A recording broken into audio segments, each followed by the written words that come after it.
I wanted to get another view on politics. The Marxist would say this: don't stay out of politics.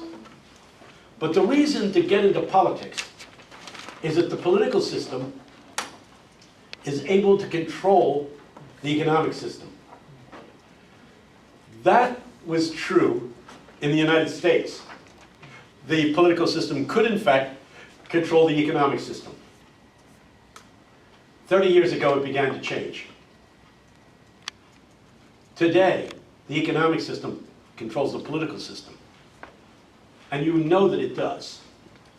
Because when somebody runs for president, you know he's got to raise not millions, but now billions of dollars. And who puts up the money? The large corporate groups, these special interest groups, as we call them. And they give candidates huge amounts of money. And now it's become even worse because we have this right-wing Supreme Court that says that the candidate does not have to report where the money came from. So now we have candidates. I was at a talk at the Chautauqua, which I'll tell you about later. The Chautauqua is a very special place in America, where the head of the Federal Election Commission was a speaker. He pointed out the fact that between the first time Obama ran and the second time, the amount of money that was put into federal campaigns had increased 300%. Wow. Billions of dollars spent. And they were shocked and were saying, no special interest groups. He said, and we know, this cannot be made public, but we know that 80% of that money came from 12 sources. 12 corporate entities contributed most of that money. Call this a democracy? When 12 forces buy the candidate and we don't even know who they are, and the policies that get implemented are policies that serve the interests of those corporations. And you know it, and I know it, and we all know it. The worst extreme is the medical association. I mean, we're the only industrialized nation that doesn't have universal health care. And when you try to introduce anything, the AMA and the insurance companies come in and they're all over the congressmen and the senators. Obama could not get anything through. The fact that he got anything through was somewhat of a miracle, because you can't get anything through. And now they're going to put billions of dollars into the next campaign to make sure they elect people who can overturn Obamacare and get rid of what we have. I'm not saying that what we have is that wonderful. I'm just saying it's better than nothing for poor people. For poor people.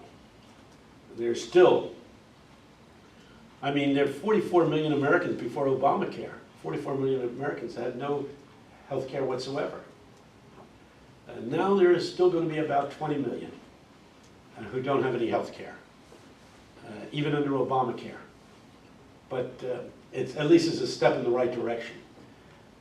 It's so scary to me. But let me go back to the question.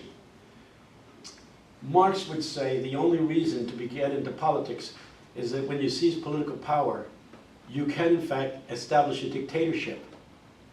He openly says this. He calls it the dictatorship of the proletariat. That people rise up, there's a revolution, and there's a little group of people called the party people. And they are the dictators of the society, and they take control of the economic system. And they restructure it to change the society. Now, you say, but it failed. It did in Russia. It did not fail in China. In case you don't get the message, they're going to overtake America in the very near future. I mean, you sense it coming, don't you? If you don't believe me, check the label in your shirt. Nothing gets produced in America anymore. General Motors sold more cars in China than they did in the United States. Ford sold more cars last year in China than they did in the United States. So let me tell you that capitalism isn't the only system that can create rapid economic progress. Because you can't look at China and say, well, they have not had any rapid... Is there a lot of suffering? Is there a lot of oppression? Were a lot of people killed in the Great March under Mao? I mean, it's horrible. A totalitarian regime. I asked Bill Clinton, I said, I'm very concerned about Haiti. I said, what's the answer to Haiti? And he's the czar down there, you know, he's able to order whatever happens. He said, what happens in Haiti is that Haiti has to become China for 1 month. That is, some dictators up here chop off the heads of everybody that opposes the changes that need to be made. Because every time you try to introduce changes, you get your teeth kicked in. I'm not a great admirer of the present president of Haiti, but the guy does want to change things for the better. And what happens is the parliament is bucking him at every stage because what they're waiting for is the payoff. Because that's the way the system always worked. You got elected to parliament, the president made sure there were all kinds of financial benefits that went your way. And he's not doing that. There are other things that he's not doing so well, but the idea of trying to run a non-corrupt government and the idea of trying to do things gets bucked at every turn. For the first 6 months, the parliament would not even approve a cabinet.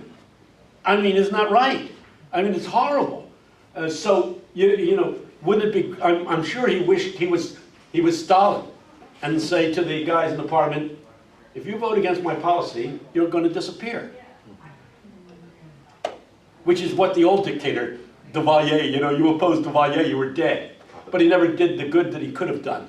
I think that the problem with Duvalier is he missed a great opportunity. He had the power to change that country and he didn't do it. Well, so that's the first thing. The second question was a much more sophisticated question. It was a theological question. Give me your name again. Jeff. Your question.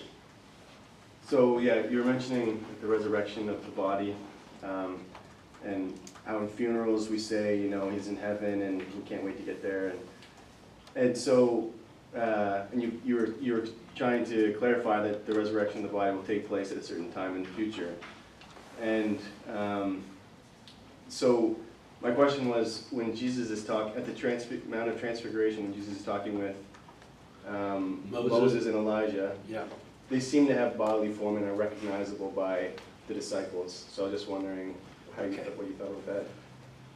I said it was going to be a sophisticated answer. To answer that question and questions like it, questions like, when you die, you're buried. And in the book of Thessalonians, you sleep until the resurrection. Isn't that what it says? And when the trumpet sounds, the dead in Christ shall rise. It says it. You're in the grave. So if I die now, and the trumpet sounds 10 years from now, you can go and dig up my body, and there I'll be. My bodily remains will be there. 10 years, I'll be lying in the ground. John Brown's body lies moldering in the grave, the old song goes. On the other hand, it says in other places in the New Testament, to die is to be instantaneously present with the Lord. Paul says that. Now wait a minute, what is it? When I die, am I instantaneously present with the Lord, or am I going to be rotting in the grave until the second coming? Because the Bible teaches both of those things. Answer. You would have to understand a little bit about Einstein's theory of relativity. Einstein, when he developed the theory of relativity, had a corollary. And one of the corollaries is that time is relative to motion. The faster you travel, the more time is compressed. Now, Jeff, you know that because you watched Star Trek growing up. And you know that the Starship Enterprise could move forward and backward in time just by changing its speed. You know, change your speed, you move forward in time. I'm not sure that scientifically you can move backward in time. I do know you can move forward in time. To put it in this terms, if I put you in a rocket, sent you into outer space, traveling at 160,000 miles a second, and said, come back in 10 years, When you returned, you would be 10 years older. You say, yeah, so what? All the rest of us would be 20 years older. If you were traveling at 160,000 miles a second relative to us, you would find that our 20 years would be squeezed into 10 years of your time. Relativity. Time is relative to motion. The faster you travel, the more time is compressed. Traveling at 160,000 miles a second, relative to us, our 20 years would be compressed into 10 years of your time. If I got you traveling at 170,000 miles a second, our 20 years would be compressed into 1 day of your time. If I got you traveling at the speed of light, 186,000 miles a second, all of time would be compressed into one eternal now. Everything would be simultaneous. At the speed of light, all time is compressed into one eternal now. Now I lay this on you because that's God time. The very name of God suggests that there is no passage of time with God.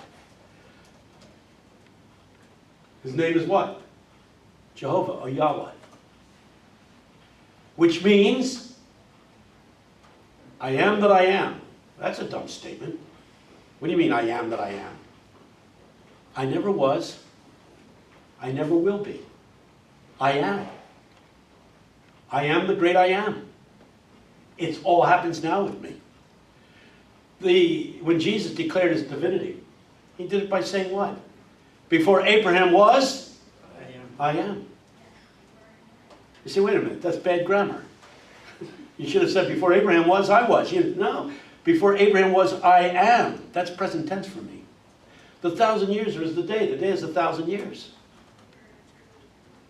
All things happen now with God. It's God time. Now, when you get into that, you would say quite simply, 2,000 years ago on the Mount of Transfiguration, when Moses and Elijah were there in bodily form, it was not the resurrection. But if all things happen now in God time, then the resurrection and these guys on top of that mountain are all simultaneous. Incidentally, not only do they have transformed bodies, but on the Mount of Transfiguration, Jesus has a transformed body. The God body he will have after his resurrection. Jesus lives on two time levels. He lives in linear time. He died at a particular point in history. In the Apostles' Creed, he suffered under Pontius Pilate. There it is. He lived in historical time. In his humanity, he lived in linear time just like the rest of us. But in his divinity, all time is squeezed into one eternal now. I mean, Einstein makes it clear this is the fourth dimension. It's something that we cannot comprehend, but it's something we know is true. The miraculous becomes totally possible in the fourth dimension. When Einstein taught his students, he always had them read a book, a science fiction book called Flatland, written by Abbott. Any of you ever come across that book? Some courses in physics, they get you to read Abbott's book, Flatland. It's a science fiction book. It's a neat thesis. A man from a three-dimensional world, that's our world, we're all three-dimensional, suddenly arrives in Flatland, which is only two-dimensional. Everything's flat. Net result, the three-dimensional man is able to perform miracles in the three-dimensional world. Here's a line. In Flatland, an insurmountable barrier. But a three-dimensional man can do what? Step over the line. And everybody in Flatland says, did you see that? How did he do that? That was miraculous. As a matter of fact, in a two-dimensional world, you could disappear. All you'd have to do is jump up. Agreed? If everything's flat, you jump up, you're gone. He goes through a host of miracles that would take place if a three-dimensional man arrived in a two-dimensional world. Well, Einstein now calculates 4 dimensions, and Ospensky, the great Russian mathematician, calculates that there may be up to 16 dimensions to the universe. Sheesh! Incidentally, he titled his work on mathematics In Search of the Miraculous.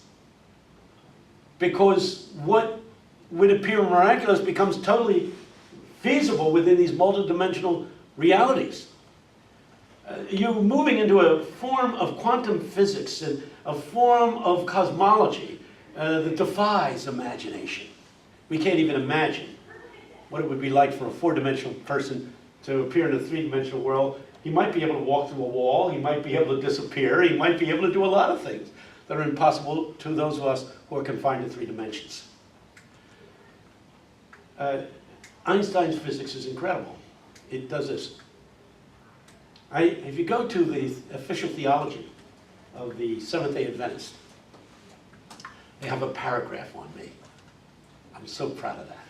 After I'm dead, the Seventh-day Adventists will still be quoting me. Because they have wanted, as of late, to become part of the mainstream of evangelical Christianity. And they show up now at evangelical gatherings. But they had a problem. They did believe in soul sleep. That when you die, you're buried and you're in the grave until the resurrection. Whereas most evangelicals say to die is to be instantaneously present with the Lord. Einstein helps us to understand that both of them are right. If I die now, and there's 10 years separating my death and my resurrection, you'd say, just like the Seventh-day Adventists say, you're in the grave. But on Einsteinian time, those two moments, separated by 10 years in linear time, are compressed into the same moment. So the moment of my death is the moment of resurrection. They are separated by 10 years only for those of us that are caught up in linear time. I often wondered when I was a kid, Jesus is dead, he's buried. If God is in Jesus, when Jesus is in the grave all day Saturday, where's Christ, or where's God for that matter? Is God dead? Is the second member of the Trinity buried, dead? Is that? Well, yeah, that assumes that there's time separating the crucifixion and the resurrection. But what if those two moments in God time are compressed into the same moment? Then the moment of his death is the moment of his resurrection. There is, or to use the words of Scripture, Book of Revelation, talking about the afterlife. And time shall be no more. Time shall be no more. Whoa, that's clear, isn't it? The Bible has stuff that anticipates what we're now just beginning to touch on in terms of quantum physics and in terms of other forms of physics. Yes? Yeah, what you just said, does it mean that when Jesus told the thief on the cross that today Yeah. you'll be with me in paradise, was he using linear or? I think he was saying, you know what? The minute you die, you're going to have a resurrected body, and you'll be right here with me, and there will be a new heaven and a new earth. We always try to make paradise another place other than where the rest of us go. No, there's not another place called paradise. Paradise is the paradisical world that is going to be when his lordship is established, when he is King of Kings and Lord of Lords, when all principalities and powers are subject. The minute you die, fella, you and I are going to be together in the new heaven and the new earth. Ooh, that's heavy. I grant you that this does away with so many theological problems. When I was a kid, the big one that we argued all the time was predestination. Does God know before something's going to happen, before it happens? And if that's true, then can we ever change anything, or are we doomed to do what we do and be what we are? And does God know before something's going to happen and it's going to happen? Answer is yes and no. Yes, because all that happens in history. Note what Jesus calls himself. I am the Alpha and the Omega. I am the beginning and the end. It all happens now with me. God knows what's going to happen before it happens. But then again, with God, there is no before. There is no after. Everything is now. Stop. No, in case you think now sounds strange. I just want you to do what sociologists call the phenomenological process. You all agree, right, that you're alive right now. And you therefore assume that you are part of human history. How can you be part of history when now doesn't exist in time? You can't say the next minute is now, can you? Can you say the next half a minute is now? The next millionth of a second is now? No. Now is the non-existent point where the past meets the future. Agreed? Now doesn't exist in time. And yet you say, but I'm alive right now. We have just begun to explore phenomenologically, as they say, the nature of now. Interestingly enough, Augustine understood this a long time ago. He said, now, who can understand it? The minute you reflect on it, the impossibility of its existence becomes clear. Now is an illusion, and yet it's where we are. Well, let's stop there and get back to sociology and economics. We were talking about the kingdom of God and how it arrives in history. I'm going to go and give you a little bit of Marx right now.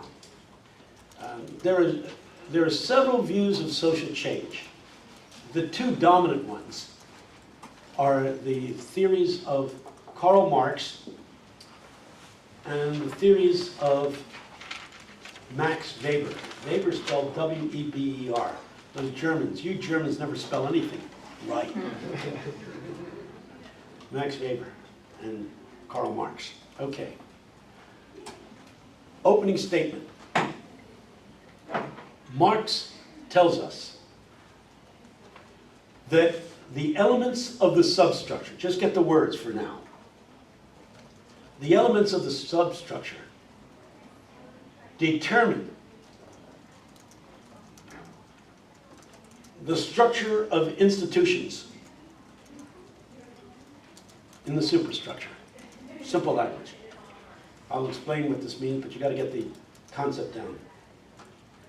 The elements of the substructure determine, control what happens in the superstructure. The superstructure is what we call social institutions. I'm going to be teaching a course in the second semester of this school year called Social Justice and Social Institutions. First, let me give you the elements of the substructure. They are the following. Most important to Marx is what he calls the means of production.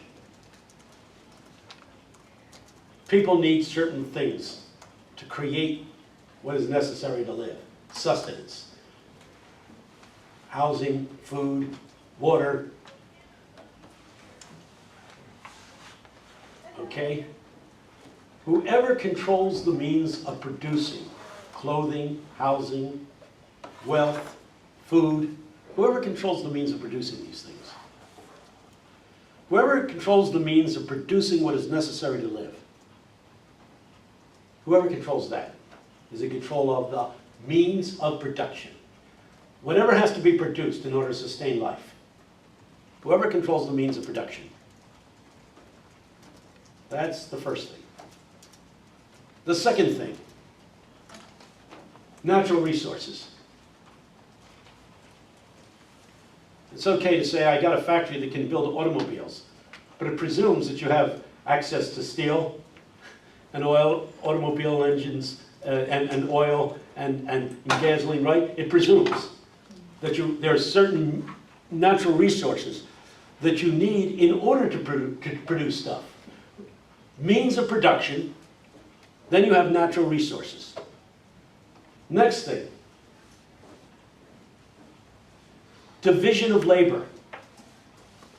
That's a sociological way of saying the level of technical skill that exists in a society. I mean, suppose you go over and take a tribe in the interior of Australia and give them computers and say, there, just get online, you have access to all kinds of knowledge. They wouldn't know what to do. They have to be what? Trained. There have to be people who have the skills. In the earliest form of a society, you have the people who are ruled, and the chief of the tribe. Usually the chief of the tribe in a very primitive society is not only the political leader, but he's also the religious leader. Move forward in time, and those two roles get split. One guy becomes the priest, one guy becomes the king. Got it? You have divided the labor that once adhered in one person, and now in two people. But neither the king nor the priest want to farm. So they get other people to do the farming. So they got more of a division of labor. And the farmers don't know how to be a priest, and they don't know how to rule. But on the other hand, the people that know how to rule and the people that know how to priest don't know how to farm. You can see where this is going, can't you? Somebody says, invents a plow. And there's a guy that starts making plows. He doesn't know how to farm, but he does know how to make plows. He doesn't know how to rule. He doesn't know how to be a priest. The labor has been divided again. And so you go on until you come to a modern society in which there are what? Something like 100,000 different vocations, which leaves people like you confused. I mean, if you lived in a primitive society where the tribe only did one thing, hunted, that's the earliest form, even before farming. Hunted. You're a boy growing up. What did you do? You say, I'm going through existential angst. I don't know what to do with my life. I'm looking for God's leadership. Come off it. You're going to be a hunter. There's nothing else you can be. Do we understand each other? You say, but I want to be a rocket scientist. There are no rockets. You're going to be a hunter. A little later on, you got a choice between being a hunter and being a farmer. Division of labor. And so it goes on, and the division of labor becomes more and more pronounced, more and more evidence of the division of labor, until you come down to our present existential situation in which there are literally hundreds of thousands of different jobs that you can take, which leaves the typical kid coming out of high school totally confused. What are you going to do when you graduate? And what does he say? I don't know. So if a kid has no purpose, no goals, no direction, what do you do with him? You send him to college. 4 years later, you ask the question again. What are you going to do? What are you going to be? What does he say? I don't know. Not if he goes to Eastern. If he goes to Eastern, he does not say, I don't know. He says, I'm keeping all of my options open, which means exactly the same thing, does it not?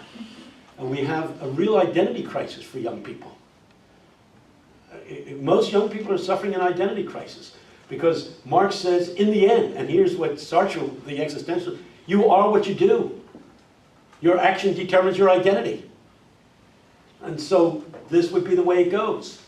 And we're going to deal with that question because it's a very interesting question. Are you what you do? Do you see? When you go to a party, a cocktail party on the main line, which you look like the kind of person that wouldn't even dare to walk into such a place. But if you did, first question is what's your name? The next question is what? What do you do? That's your identity so far as that cocktail party is concerned. What do? You see. What you really want to do to upset people, and I've done it because it really upsets people. Before I answer that question, I want to ask you a question. Who are you? I mean, aside from what you do, who are you as a person? Or are you nothing more than your vocation? And if that's true, what happens if you get fired?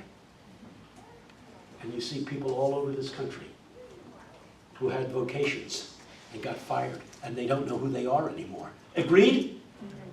See, Marx would say your vocation does determine your identity. But let's move on. So you know what means of production is. You know what natural resources are. You know what division of labor is. The last thing is population. Suppose you have a society that has 150,000 vocations and you only have 50,000 people. You got a problem. Do you not? Ideally, your vocation within the division of labor should be your full-time work. Ideally.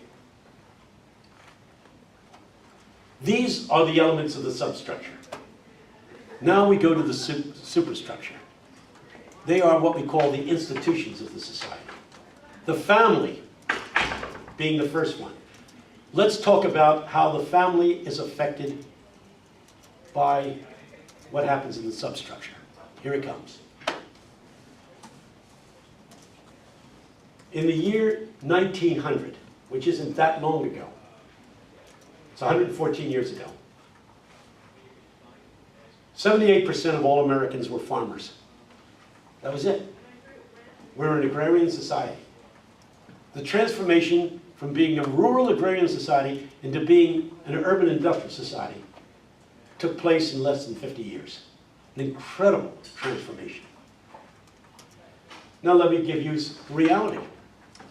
When you're a farmer, the family is very important, because the typical farm is a family venture, and we often talk about family farms. And when you went looking for a wife, romance might have been considered, but not heavily. When I was a boy, we sang a song I haven't heard for years. The song went like this. Can she bake a cherry pie, Billy boy, Billy boy? Can she bake a cherry pie, charming Billy? The real question is, can she cook? Can she sew? Can she put a meal on the table? When I was teaching at Penn, get this picture, 750 students in the intro class. I'm trying to introduce the wife in the agrarian society. I said, let me go to the Bible. Let me go to the 31st chapter of Proverbs that describes what it was like to be a woman in the agrarian society. They read this on Mother's Day, and I don't know why. It's totally irrelevant to anything that's going on today. And I started off reading, who can find the virtuous woman? Her price is far above rubies. And some kid in the back yelled, what's Ruby's price? You know, we brought down the whole house, you know. It took a while to restore order. Here it is. She riseth while it is yet night, and prepareth food for her household. Well, David, I don't know what goes on at your house. Nobody's rising while it's yet night. Unless it is to study, right? Yeah. The truth is that food is industrially prepared. We get a box of Cheerios out of the cabinet. Pour milk that was delivered to us by the milkman. Pour it into a bowl that was made in China. I mean, come on. Nobody, prepareth food for our household. How many people today are creating food from scratch? We don't live in that kind of society anymore, but that's the way it was. She prepareth food for her household. Next line. Her light goeth not out by night with a little candle. Why is it not going out by night? Because she's making fine garments for her household. That shirt you're wearing. What's your name again? Stephen. Stephen. Your mother did not make that shirt. It was hard. You know, no mother would make a shirt that big. Our clothes are manufactured, are they not? Every once in a while, somebody will say, I have a homemade sweater. My wife made. Oh, that's cute. That's really a lovely, thoughtful thing to do. It has no significance because I got news for you. You could buy a sweater for less money than it cost her to make it. Truth is, we live in an industrial. Her light goeth not out by night, for she is making fine garments for her household. Get this picture. And she considers a field. Are you ready for this? And she buys it. And she planteth a vineyard. And she harvests the grapes. And she makes wine. Oh, and what's her husband doing all of this time? He's sitting in the gates where the elders of the city are saying, blessed, which is another way of saying, you're a lucky sucker. You got that woman out there. She's working her head off. She's a workhorse for you.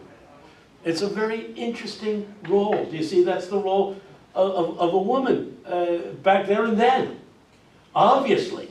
And there was only one role for a woman up until about 1900. And that was to get married and have children. That was it. Even when my wife and I got married, that was the role. I was the quote-unquote breadwinner. We still use that language. And she was the housekeeper. She made the home. She created the home. Nurtured the children. Jeez. Whoa. What's going on here?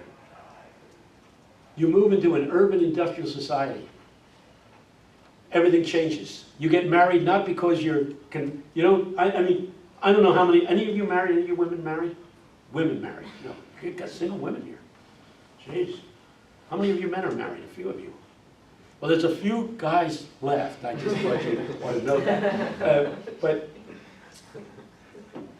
that's the reality. When my wife and I got married, it was assumed this was going to be her role, this was going to be, everything's changed even since then. Even since then, the last 50 years, everything's changed since then. When my wife told my daughter, who's now president of the Boston Bar and is to be elected president of the American Bar Association next year, I mean, when she said to my daughter, you know, this is what I thought I would be, a housewife. And my daughter's response is, please, Mom, don't tell anybody that. It's disgusting to hear you talk like that. That's all you thought about, was getting married and having babies. Jeez. And in the Hebrew Bible, if a woman didn't have babies, they considered her barren. They called her all kinds of names. She was cursed. Jeez. That was your role. Everything changes about the family. Now we get married for one reason. One reason connotates the basis of marriage. Romance. Romance. You get married because you fall romantically in love. Kind of makes you puke when you think about it. Now let me just tell you, it's no wonder that our marriages are falling apart. Because romance is a lousy basis for marriage. Let me break it to you, single guys. You will tend to fall in love with somewhere around 6.5 different women before you get married. Either 6 or 7 women. Now, I picked on the guys because falling romantically in love is correlated to emotional instability. And men are much more emotionally unstable than women. Sociological fact. Which means that women will probably only have about 5 intensive romantic relationships before they get married. They're more stable. Now you know this. That girl at school that was always in love with somebody different from week to week. You know, unstable. Romeo and Juliet by Shakespeare. In his genius, he starts the story of Romeo and Juliet with what? With Juliet head over heels in love with another woman. Remember how the story starts. He's foaming at the mouth, saying, Rosalind, Rosalind, Rosalind, Rosalind. And Juliet walks by, Rosalind, Juliet. I mean, he shifts that quickly. Jeez. And how does the story end? He commits suicide. It's not with a healthy, well-adjusted guy. So she broke off with me. She's not going to marry me. You commit suicide? This guy's unstable. Juliet's unstable. These are sick people. That's what you want to do in your Shakespeare's talk. Enough of this sickness. I want a stable marriage being described in this class instead of these sickies. Shakespeare was a nut. Instability. And incidentally, there's 5 to 6 to 7 romantic turn-ons before marriage. Let me break it to you. We assume that the minute you say I do, that you won't have any more romantic turn-ons.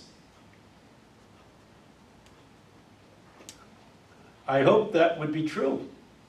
It's easy to get romantically turned on. Easy. I hope that after your marriage you know that forsaking all others, you will cleave to this one person. The promise is the promise. And if you're a Christian, you keep your promises. You let your yea be yea and your nay be nay, you keep your promises. But if it wasn't for that, what would happen? Well, people would be having, somebody from Saudi Arabia was in a discussion with me a year ago, and I said, you people believe in polygamy, don't you? So do you. You have what we call serial polygamy. That is, the difference between you and me is that you people, when you get rid of a wife, you throw her away. We keep the earlier wives. We take care of them, which is something you people don't do. Jeez, shut up, get out of here. Go back to Arabia Week.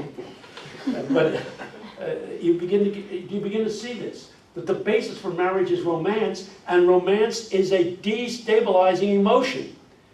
And thus you got marriages built on something that is built on an emotional illness. Is that scary? When I perform ceremonies, I would always say, well, the wedding is over. And now we're going to see whether or not the marriage will begin. Because whether or not this relationship succeeds has to do with what you decide after the wedding is over. Because it's going to die. Romance is going to die. Nimcoff and Wood in the classical studies says that it diminishes about 80% in intensity in the first 2 years of marriage. I know what you're going to say, not if you marry the right one. The right one. Let me break it to you. You're going to wake up one morning, look across the bed. Her mouth will be open. The hair will be hanging down over her face. Worse than that, she will wake up first and look across the bed. And there will be no hair hanging down. I mean, it's very difficult to maintain romanticism. The Bible, very interesting, talks about other kinds of love beyond eros. It talks about deeper and more meaningful kinds of love. And if there's anything that Christianity should bring to the marriage story, is these deeper kinds of intimacy that transcend romance. That transcend romance. It used to be that marriage was built on an economic arrangement. Is she going to be a good partner in running the farm? Now, does she turn me on? The basis for marriage changes. And that means there's going to be a lot of divorces. Second thing is, hate to break it to you, but children are unnecessary. How many children are in your family? 2 brothers.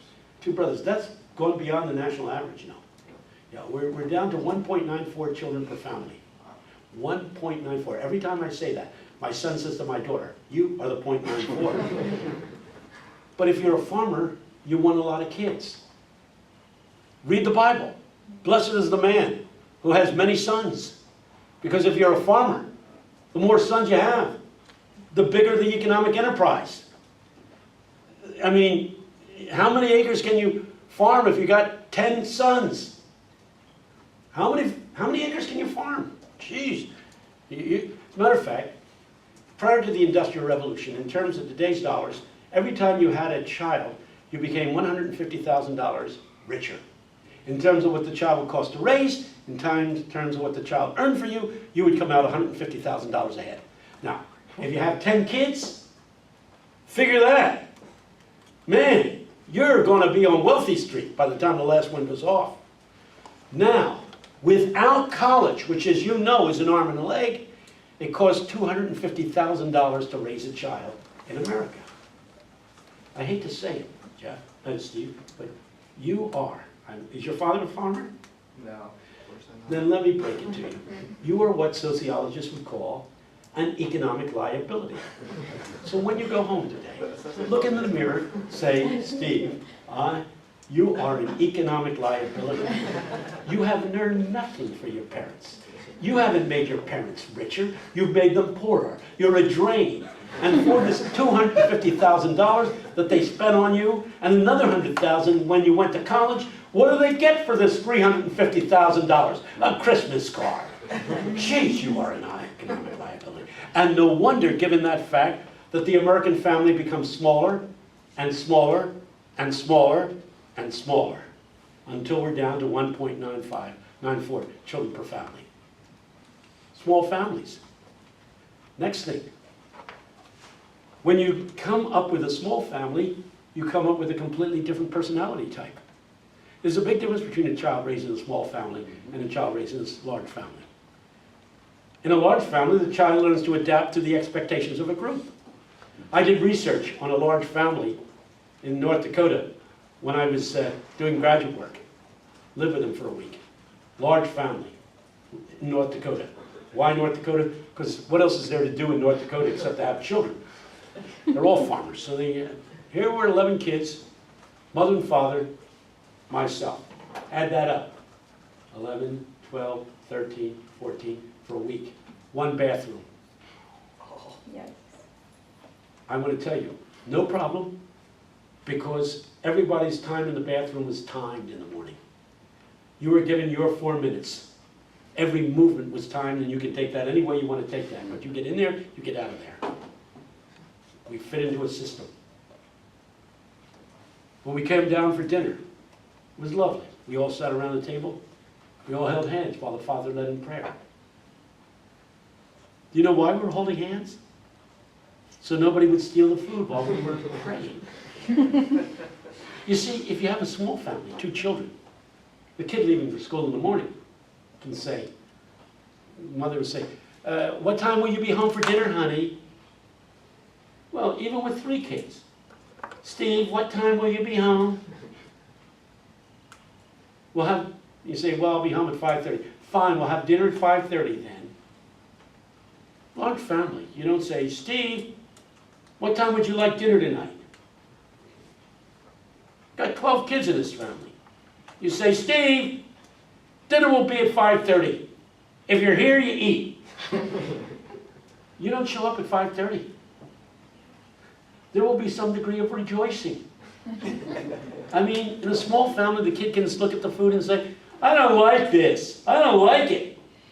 Large family, kid says, I don't like it. The kid next to him says, good, shoom, boom, boom.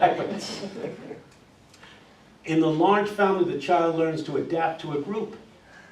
In a small family, the family adapts to the individual. You can see this, can't you? Now the problem is that this kid goes, this affects everything. The kid goes off to school.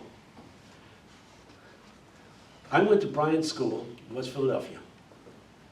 The size of the class that I was in was 41 children. You say, my, that was a lot. No, that was every class. That was the size of the class when I was in school, 41 kids. But this child has never been in a group that large. And so what we have argued for is we've got to have smaller classes. At more than 18, the teacher's going to go ballistic. Because here at the Roland School, we try to tailor the education to meet the needs of the individual pupil. We think that each child is a little flower that blossoms in his own time, in his own manner.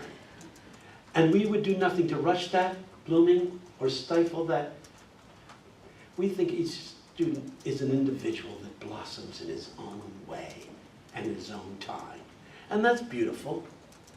Except that sooner or later the kid goes out and works in General Motors. And the manager at the plant does not say, here at GM, we try to tailor the job to meet the needs of the individual worker. We think that each employee here at GM is special, unique, and we would do nothing to stifle that. You gotta be kidding. General Motors is a system. You fit into it or you get fired. But this kid has never fit into a system in his whole life.